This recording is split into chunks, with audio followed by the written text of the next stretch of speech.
7:48 de la mañana, estamos de regreso en Altavoz, en Radio Vital y en Movistar Televisión. Ya estamos conectados con el abogado constitucionalista Diego Pomareda, quien es también profesor universitario. Muy buenos días, Diego. Bienvenido a Altavoz en Vital. ¿Cómo estás, Diego? Bienvenido. ¿Cómo estás? Hola, Rumi, buenos días. Encantado de ¿En estar qué, aquí. ¿En qué universidad estás en este momento? En la Universidad Católica estoy yo Ajá. enseñando como profesor, 8:30 entro, así que estoy por acá. Bien, muchísimas gracias, Diego. Lo primero, eh, para ti, ¿qué significa, qué implica esta decisión del gobierno peruano, Dina Boluarte a la cabeza, de señalar que se va a trabajar para el que Perú salga de la Corte Interamericana de Derechos Humanos? Recientemente hemos entrevistado al doctor Javier Velázquez Quesquén. Él señala que es prácticamente un bluff, que es un saludo a la bandera, pero desde tu visión de constitucionalista, ¿qué implica esto? Sí, bueno, primero para que se entienda y la ciudadanía esté al tanto, el gobierno hace unos meses viene pues promoviendo la idea de analizar la eventual salida del sistema interamericano, que supone ya no hacerle caso a la Corte Interamericana de Derechos Humanos ni a la Comisión. Incluso podría evaluarse la salida de la OEA, que es un organismo justamente regional. Entonces, el punto de fondo aquí es que se busca transmitir la idea de que se quiere evaluar una salida, perfeccionar el tratado. Incluso desde el Congreso se ha creado una comisión que no ha funcionado para evaluar esta eventual salida. Entonces, son básicamente algunas propuestas que sí, pues quedan en abstracto, en el aire, como para utilizarlo de forma política, más que un genuino interés de salirse del sistema. ¿Y por qué digo esto?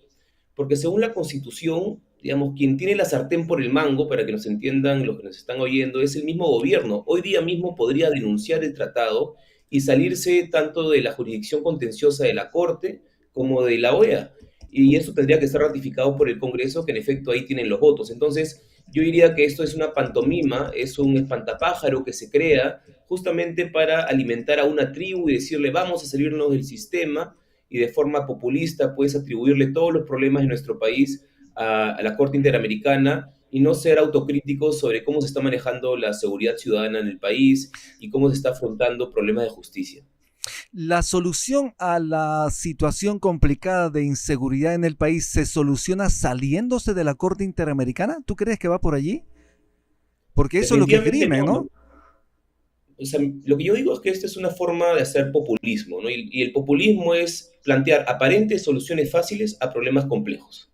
Y entonces, como al fiel estilo de Pedro Castillo, es una perspectiva con el fetiche constitucional de la Asamblea Constituyente, es decir, creamos una figura, creamos una institución a la cual le atribuimos todos los problemas del país y automáticamente, a partir de una Asamblea Constituyente o salirnos del sistema interamericano, vamos a lograr solucionar los problemas como la inseguridad ciudadana, como por ejemplo la soberanía nacional, como por ejemplo reactivar la economía. Entonces, por ahí no viene la solución de los problemas, ¿no? Y además la carga del debate está muy vinculada a lo ideológico. Ujú. Cuando uno ve el motivo por el cual Venezuela, por ejemplo, sale del sistema interamericano en el año 2012, denuncia el tratado y sale el año 2013, ellos acusan a la Corte como una Corte imperialista y capitalista, ¿no?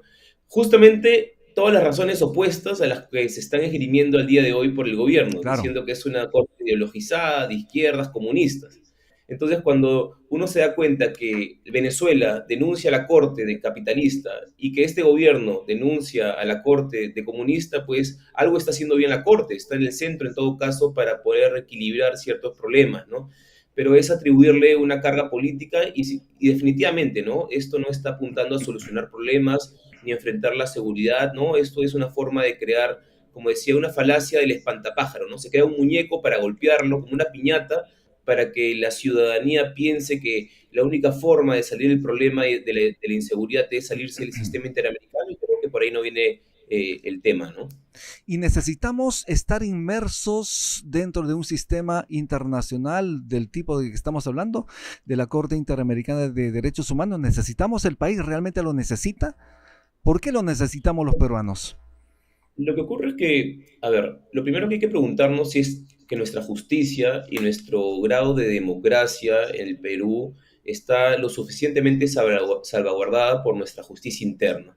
Y cuando uno ve la experiencia de los últimos años y en el siglo bueno, 20 también, sobre todo a partir del año 50, bueno, con los gobiernos autoritarios y gobiernos incluso totalitarios, podríamos decir que la jurisdicción internacional siempre es un salvaguarda de la democracia, es decir, cuando tenemos intentos de golpes de Estado, cuando tenemos militares con ánimos de tomar el poder, cuando tenemos presidentes que justamente quieren, digamos, obviar la separación o el equilibrio entre poderes, justamente ahí se puede aplicar esta Carta Democrática y el sistema interamericano cumplió un rol fundamental. Recordemos en la Constitución del 93.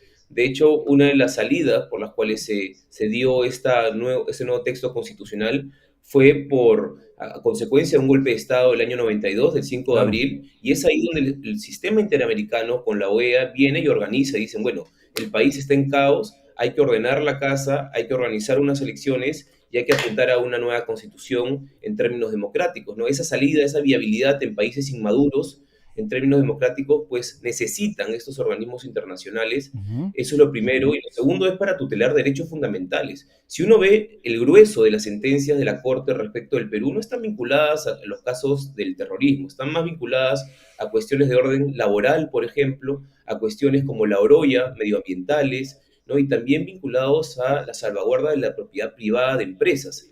Entonces, esto no es solamente un tema en términos de lucha contra aquellas personas que cometieron irregularidades en la época del terrorismo, llámese militares, sino más bien está enfocado en la protección y la tutela de los derechos fundamentales de las personas de a pie, y creo que eso hay que Importante. dejarlo claro. Claro, ¿qué tal? Buenos días. Pero la Corte acaso puede meterse en los asuntos internos y decir que no se apruebe una ley, que no se promulgue una norma, la que sea, sin que se haya agotado la vía interna. Eso tampoco está bien, ¿no? No, de acuerdo. Lo que dice la Convención Americana sobre Derechos Humanos es que la jurisdicción de la Corte aplica de forma supletoria, es decir, cuando Claro, se han residual, agotado ¿no? todos los recursos internos, exacto, dentro del Estado peruano. Lo que sí puede hacer, y esto es un rol de la Comisión particularmente, es monitorear, emitir informes y hacer pronunciamientos sobre, digamos, potenciales riesgos a derechos fundamentales en la región. Entonces, digamos, no es que sea una decisión vinculante del todo, sino es una alerta de lo que viene pasando en Ujú. el país, y eso ya cada estado, en el marco de su soberanía, determinará si lo acata o no. Pero cuando ya hay una decisión de la Corte, que toma un poco más de tiempo, en efecto, hay que cumplirla porque hay un tratado del cual el Perú forma parte, ¿no? Hay una ambigüedad en este caso por parte del Ejecutivo, porque se dice una y otra vez en los momentos más álgidos, cuando tienen complicaciones, digamos, el tema de Santibáñez, por ejemplo, y otros más, salcan esa figura, el Perú tiene que retirarse de la Corte Interamericana, del Sistema Interamericano de Derechos Humanos. ¿Por qué esta ambigüedad?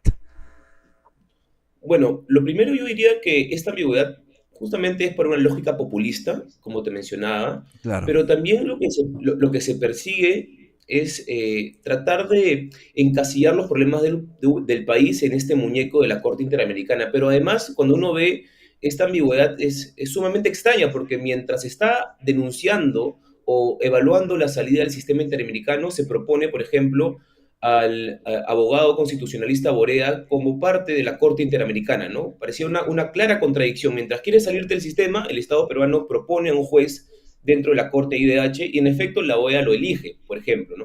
O lo otro que me pongo a pensar en esta lógica de contradicciones. ¿Cómo es posible que el Estado peruano, ¿no?, le atribuya los problemas a esta Corte, pero no diga nada en términos de soberanía sobre Ujú. todas las otras cortes o tribunales internacionales? Llámese, por ejemplo, el Parlamento Andino, Claro. llámese la CIADI, llámese, por ejemplo, los convenios de Ginebra. Entonces, el hecho de no hablar de soberanía respecto de otras cortes internacionales y solo enfocarse en el caso del sistema interamericano, sin duda creo que evidencia que hay un sesgo político de por medio, ¿no? Y además, si se quiere cambiar, digamos, la composición o potencial sesgo que muchos dicen sobre que es una corte progresista o de izquierda, bueno, hay una forma de cambiar esa composición, que es a través de la propuesta del gobierno, de los gobiernos de la región, de candidatos de otro tipo de perfil, como pasa en el Tribunal Constitucional. Hay momentos en los que las composiciones son más progresistas, otras que son Ujú. más conservadoras, y esa forma parte de la democracia, o como pasa en la Corte Suprema de los Estados Unidos. O sea, los tribunales funcionan de ese modo, no es que porque un tribunal no es afín a lo que, digamos, a una idea o un pensamiento o una ideología, pues hay que salirse automáticamente. Bueno, Así es. hay que combatir en todo caso desde adentro, ¿no? Sí. Diego, vamos a hacer una pausa, por favor, mantente en línea, vamos a regresar de inmediato, estamos en Altavoz en Vital y en Movistar Televisión. Ya regresamos.